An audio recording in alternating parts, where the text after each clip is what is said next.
It's one hell of a way to go out of a season, I will tell you that. Ladies and gentlemen.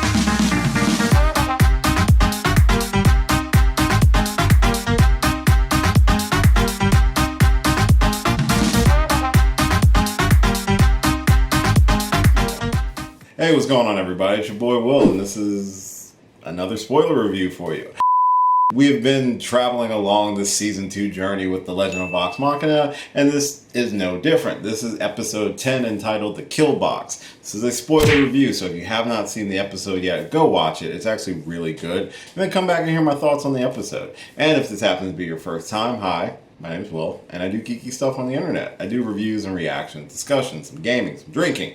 I'm drinking right now, actually, so this is going to be a fun couple reviews. But I just like to have fun, and I hope you do as well. And if that happens to be your bag and you're interested in hearing that from a geeky bear like myself, subscribe to the channel. It would really help me out, it would help this channel out, and it would make me feel oh so good if you did. And I can continue to give you the interesting reviews or takes from yours truly. So let's talk about episode 10 entitled The Kill Box. So you would think with the episode entitled The Kill Box, we're going to be referring to the ensuing confrontation between Grog and his uncle Kevdak. Well, no, there's a different sort of kill box in this episode. But before we talk about any killing in this episode, we gotta revisit our buddies Percy, Keyleth, Vex, and Vax, who have made their return from the Feywild. And they come to find out they've been gone for about 3 weeks thanks to reuniting with Cassandra and Alora and Lady Kima and Speaker Yenin back in Whitestone. But they're a little confused when they first get back because Whitestone actually has a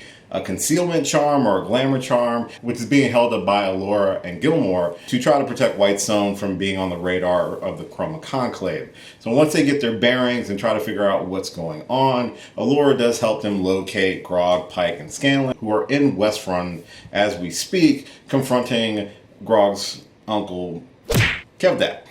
I can talk. It's not the alcohol, I promise. So as we left off with episode 9, Grog does confront Kevdak, and he ends up challenging Kevdak to singles combat in order for control of the herd of storms. I think I said that correctly. Pretty sure I did. As he's confronting his uncle, Pike and Scanlon are hanging back, trying to keep an eye out to see if there's a way that they can help. And surprise, surprise, Kaylee shows back up. And Kaylee doesn't want to take her eyes off of Scanlon. It's actually quickly revealed later in the episode that yes, Kaylee is Scanlon's daughter. Scanlon has no idea, and that becomes a whole talking point for episode 11. So we'll get to that when we talk about that episode. But the confrontation between Grog and Kevdak is pretty brutal. They go hand to hand. Of course, Kevdak is using the Titan Stone Knuckles, one of the vestiges of Divergence, and beats the ever-loving piss out of Grog. And Grog, this whole time, is still his skinny little weakling self, but he puts up a solid few minutes of the fight. But eventually, Kevdak does spear him onto a barricade, and that's when Pike decides to jump in, but her and Scanlon get taken down pretty quickly and captured by the other members of the herd. And right before Kevdak decides to squash Pike like a grape, we do see that Grog starts hearing Earthbreaker Groon's voice, and the same question that has been asked the entire season about where his strength lies is, I don't want to say it's slightly underwhelming because that's actually one of the answers that Grog gives in episode 2. This one has a little bit more meaning. It's this moment when he sees Pike about to be killed that he finally goes into a rage and starts to bulk up again and is able to go a little bit more toe-to-toe with Kevdak, even though he is using the Titan Stone Knuckles. But that is unfortunately quickly squashed again as Kevdak continues to kind of beat down on Grog. But Grog does have more than just Pike and Scanlon as friends, and then we see the rest of Vox Machina getting into position to unleash an epic smackdown on Kevdak and the Herd of Storms. And it's a really cool action piece within the episode where everybody is working with each other, everyone's teaming up for combo moves. We get to see the fruits of everyone's labor. Everyone has been leveling up the entire season. So it's cool to see this fight sequence take place. And it's really cool to see everybody start to hold their own. They really do a good amount of damage to the Herd of Storm. They take out a lot of the herd and kind of get down the forces a little bit. But again, things start to kind of go a little bit awry, even with Kevdak missing an arm. That is badass. He literally just takes the arm and starts beating Grog with it as well.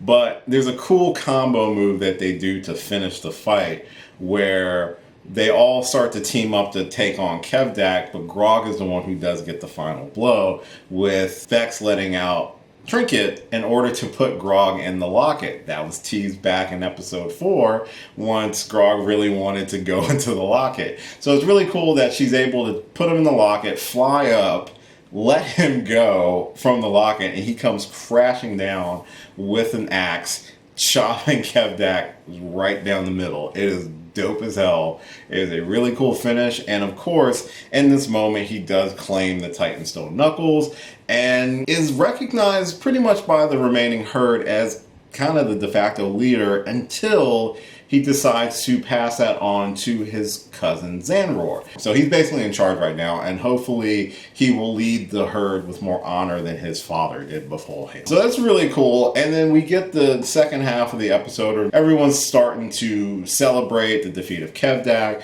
and they're able to enlist the Herd of Storms in order to help them go up against Umbrasyl, because Umbrasyl will be returning for its tribute. So they have a little bit of time to plan, and that's something Percy really wants to try to help with. And this kind of continues Percy's sort of trajectory this season, where if you remember with most of, if not all of season 1, was very much focused on Percy's story with reclaiming of Whitestone, the defeat of Delilah and Silas Briarwood, who were very heavy into his backstory. This season, he's definitely taken a back seat, which I think works out best. It allows Percy to not necessarily be the brooding, cursed heir. He's kind of more so high-class individual who's trying to make it out in the world of normal people. He really tries to take as much opportunity this season to be helpful, to be useful. And that's kind of plays back into what Osisa was talking about, how he desperately wants people to trust him again. And he lost a lot of that trust when Vex died and Vex became the champion of the Raven Queen and had to deal with that whole thing, which gets a nice little resolution in the latter 2 episodes of the season. So it's really nice to see him sort of being a little bit more comedy relief, because he is an oddball. He's an oddball character. Yes, he is a badass, but he has his moments of just being a regular guy. And if you think about it, he's the only human on the entire team. Everybody else is some sort of magical race, technically. So it is interesting and fun to see him in this more comedic light. While everyone's celebrating, everyone's having a good time and stuff like that, Keyleth still has feelings for Vax.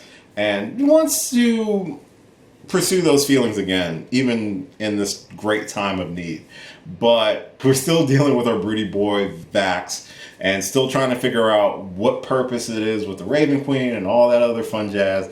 And he's still seeing visions, and the visions start getting stronger and stronger and definitely come to a head in the next episode. But we also get a really cool bardic performance from both Scanlon and Kaylee. They get to play together, and Kaylee knows the song that Scanlon's playing. It's an oldie but a goodie. I don't remember the name of the song, but they have a good time with it. And it looks like there's like a weird bonding moment, but that bonding moment becomes slightly awkward when it seems like Kaylee is inviting Scanlon up to her room for some fun stuff. At this point, Scanlon still doesn't know who Kaylee is, and Kaylee does play along up to a certain point of tying up Scanlon and is ready to kill him because she reveals that she is his daughter. But yeah, that's where the episode ends for episode 10. It is meant to wrap up the Grog story, the confrontation with his uncle and with the Herd of Storms, the liberation of the Herd of Storms, the obtaining of the Titanstone Knuckles,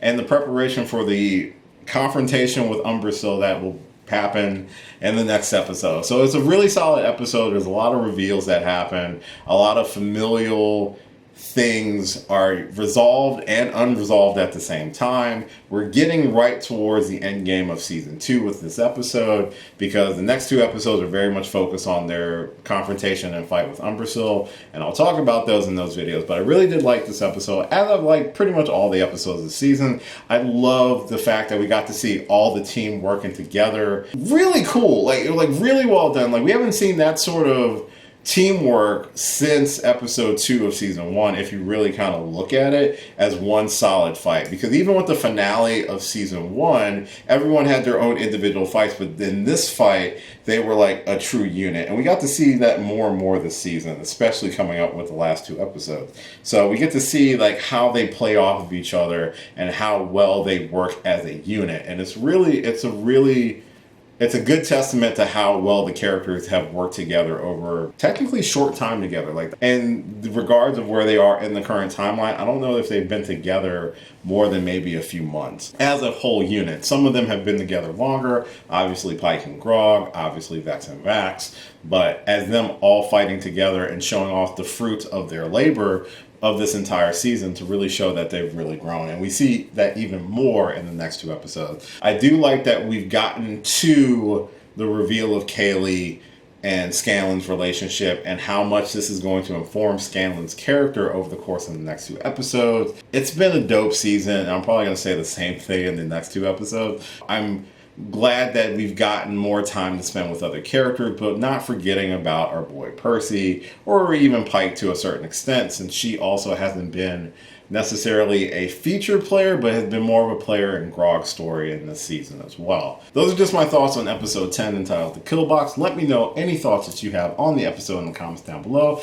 Let me know any other little tidbits that I might have missed. Any of those you want to talk about in the comments, I'd love to hear from them. I'd love to hear from you. And thank you so much for checking out this review. I really do appreciate it. It means a lot to me. And if you happen to like this video and this happens to be your first time, hopefully you enjoyed it. Hopefully you'll want to check out some of the other videos I have on the channel right now. And if you do, please consider subscribing to the channel. Like I said, it would really help me out. I'd really appreciate it. And you can follow me on a lot of different social media platforms listed at the end of this video, because if you follow me there or you subscribe here, you'll be able to know when I upload new videos and the whole whatnot. That's going to do it for this review. We've got 2 more left of the season. Stick around and find out. And until next time, I will catch you later. Hey, thanks for watching this video. If you did like this video, why not give me a thumbs up and share it with your friends? You can subscribe to the channel by clicking on my gorgeous little face right over there. You can follow me on all the various social media platforms right below. And last but certainly not least, if you've got a few extra minutes, why not check out one of the lovely videos floating right over here. Later.